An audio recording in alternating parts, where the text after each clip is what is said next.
Okay, so now we're going to look at ledger lines. In the olden days, when you owed someone money, they would add it to the ledger and they would add extra lines. So if they had their book, we have exercise books, they already have their lines, but in those days they didn't. So if they needed to write, so-and-so owes me $10, they'd add an extra line to the ledger.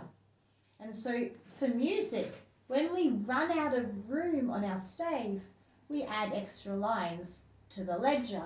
So let's say I'm using my G clef, my treble clef. So now I know that this note is G. What's G?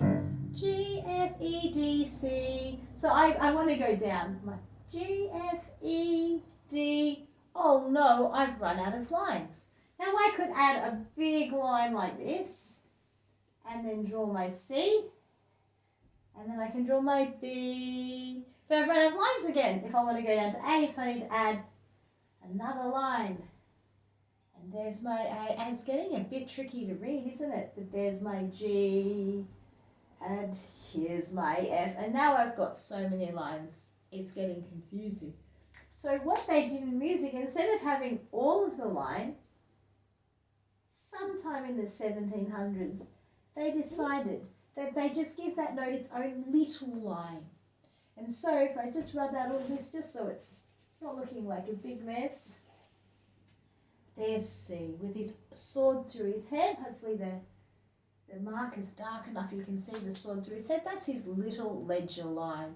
So if I go down from C, I just put the ledger line there, and then I make the note head go just under the ledger line. So B has that sword through his neck, but then now if I want to go down again, I'm going to need it because that's a line. That's a space. I need to be on a line.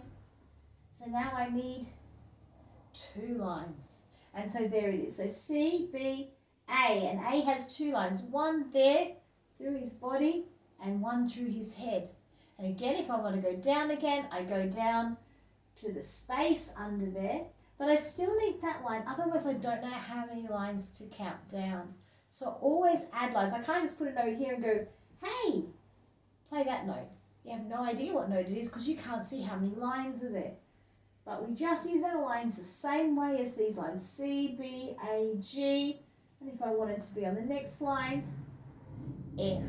And they're just like imaginary big lines, but it's easier to read if they're little like this. So that's our ledger lines. We can also do ledger lines on top of the stave. So this is F on the top line, G above all the lines. Now if I want to go to A, I need to give him his own special line. And if I want to go higher, I put the note above the line, and that's B. And if I want to go higher again, now I need two lines. So I add as many lines as I need to count up to that note.